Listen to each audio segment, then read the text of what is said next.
J'ai dit que notre système d'enseignement doit être réformé.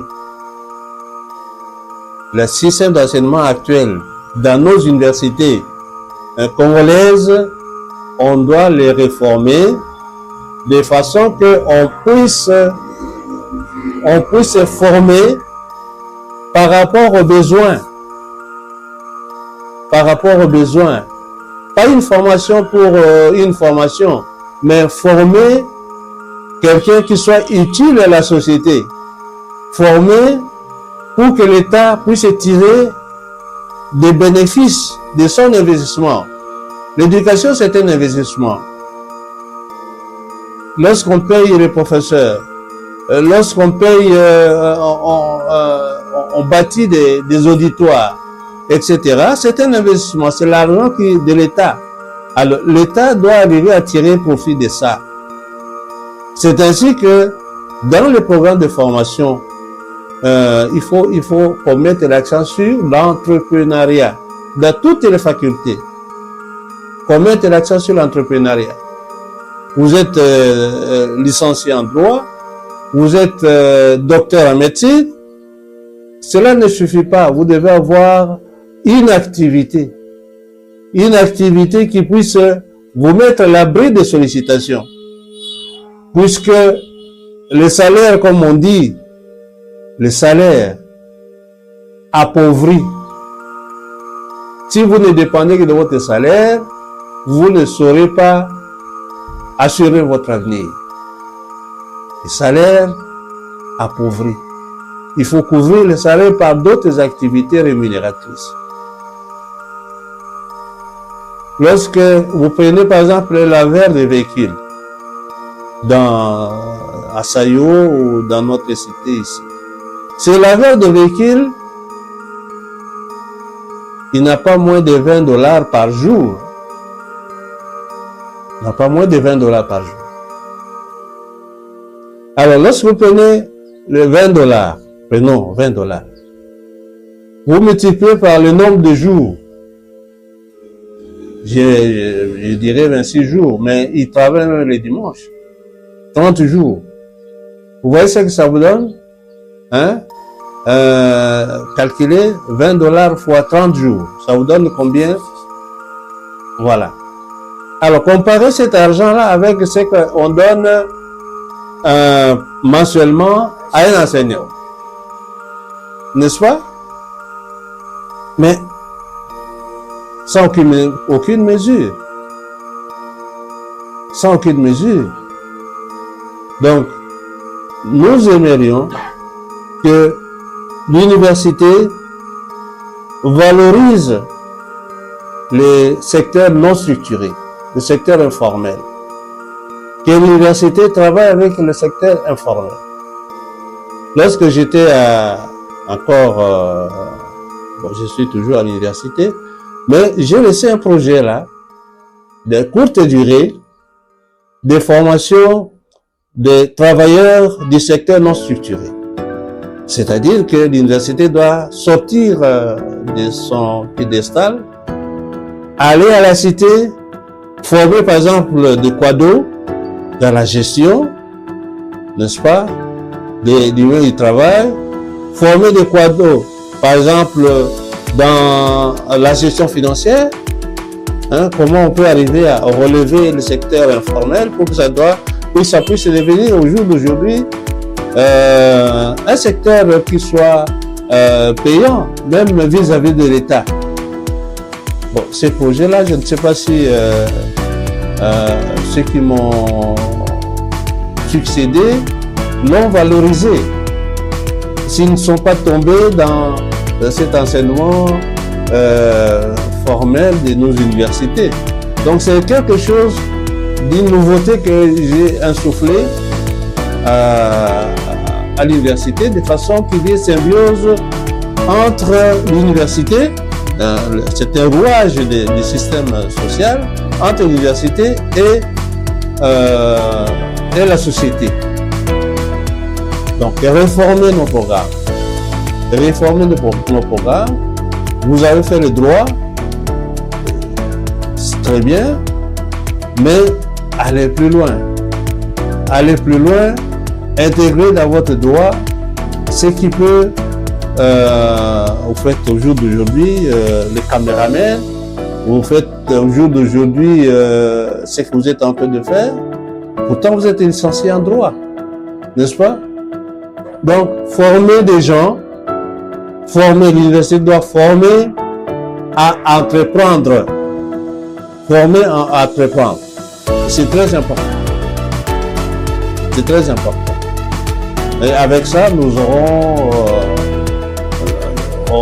on va réduire le chômage, on aura une classe moyenne, etc. Et je suis content que aujourd'hui, l'État, le gouvernement valorise le secteur professionnel. Il y a même un ministère secteur professionnel, c'est une très bonne chose. Mais que l'université travaille avec l'État à cette revalorisation, de façon que les diplômés d'université ne soient pas à chômage. C'est une perte pour l'État et pour le pays.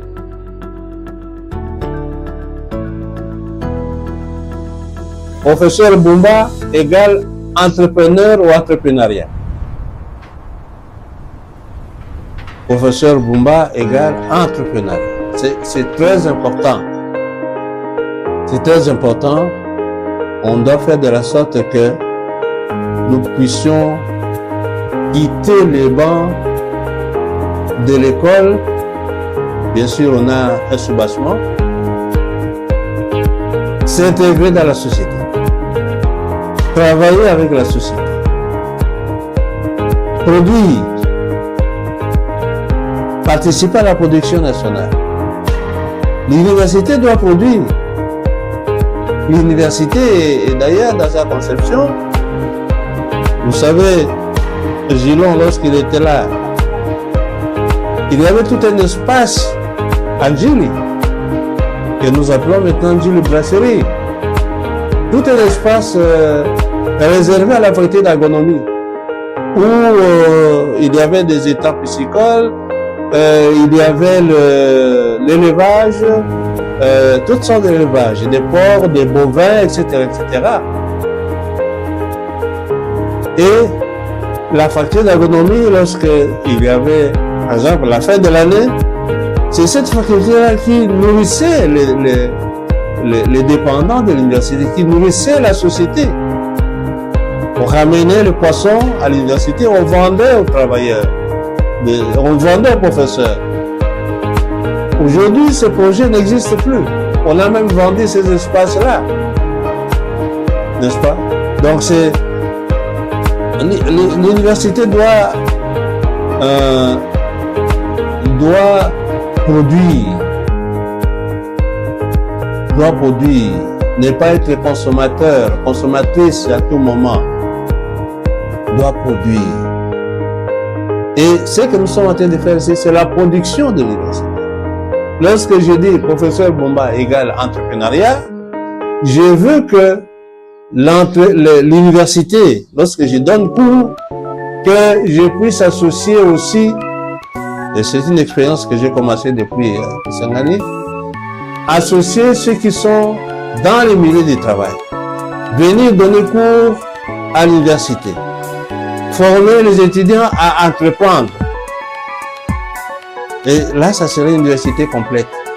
Mais telle que je vois l'université au jour d'aujourd'hui, avec des programmes théoriques, des gens qui sont là, qui ne répètent que la même chose des années et des années. Non, là, ce n'est pas intéressant. Ce n'est pas intéressant. L'université doit produire, chaque faculté. Par exemple, nous avons chez nous la faculté de Polytechnique. Et cette faculté-là, il y a aussi des options de construction, des ponts et chaussées. Mais pourquoi on ne peut pas les associer avec les ingénieurs de la CGT, par exemple, Agence congolaise des grands travaux, et que l'université puisse bénéficier, n'est-ce pas, de la part que cette agence peut donner à la faculté de Polytechnique, dans son option, son orientation construction. Pont et chaussées. N'est-ce pas? L'université, au lieu de dépendre des subsides de l'État, l'université deviendrait une entreprise de production. Et on peut aller comme ça. Hein? Un jour, j'ai parlé avec un collègue de la faculté des sciences qui est en train d'élever des makelele. Vous savez les makelele? Je dis, mais professeur, je pense qu'il peut se reconnaître. Je dis, mais ça c'est une aubaine. Produisez suffisamment de makelele, vous ne manquerez plus d'argent ici à Kinshasa, puisque les gens aiment les makelele. Élargissez ces projets-là, de façon que vous soyez sur le marché. Et plus tard, ça peut vous ouvrir même d'autres horizons, que vous n'allez pas vous limiter seulement à Kinshasa, vous pouvez aller à l'international, n'est-ce pas? Des makelele, des possets, des champignons. Mais nous importons des champignons. On produit ici chez nous à la Faculté des sciences. N'est-ce pas? C'est un problème de formation. Nous, on est formé dans un schéma précis, mais il faut que nous puissions réfléchir comment nous pouvons développer notre université. L'université doit produire. Notre enseignement ne produit pas. Notre enseignement ne produit pas. L'université doit produire. Je vous ai donné quelques exemples là, à partir de ce que nous avons comme faculté. Comme faculté. Médecine, droit, sciences, agronomie. Il y a des choses que nous pouvons faire pour enrichir notre université. Hein? Lorsque vous allez par exemple à Harvard, une université étrangère, ce sont les budgets de l'université. Seul le budget de l'université. Des milliards. Un budget de l'université. Mais ne pensez pas que cette université ne vit qu'avec le financement de l'État, qu'avec les services de l'État. Non! Cette université passe par le travail, par son investissement, par-ci, par-là. C'est ce qui lui donne des actions. Il est même actionnaire dans beaucoup d'entreprises. N'est-ce pas? Donc, c'est un conseil que je donne aux dirigeants de nos universités, aux recteurs de nos universités, que nous pouvons nous enrichir par notre travail. La matière grise que nous sommes en train de former, on doit aller au-delà, impliquer cette matière grise dans le travail de la société. De façon que cette implication-là nous donne des bons résultats, que nous puissions, avec cette participation de l'université dans nos entreprises, n'est-ce pas, arrondir le budget de l'université, agrandir le budget de l'université, augmenter son budget. C'est ce que je peux vous donner, n'est-ce pas, demain vous serez peut-être recteur de l'université, mais allez avec des idées neuves. Aller avec des idées neuves, créer quelque chose qui puisse que vous puissiez laisser pour que les générations puissent s'en inspirer. Et c'est entre autres ce que je suis en train de vivre ici. Je ne suis pas un constructeur de ma formation, mais j'ai quitté ma formation de psychologue. Psychologue ne construit pas de maison. J'ai quitté cette option-là. Je me suis intéressé à quelque chose d'utile, et pour l'État, et pour l'université, et pour moi-même.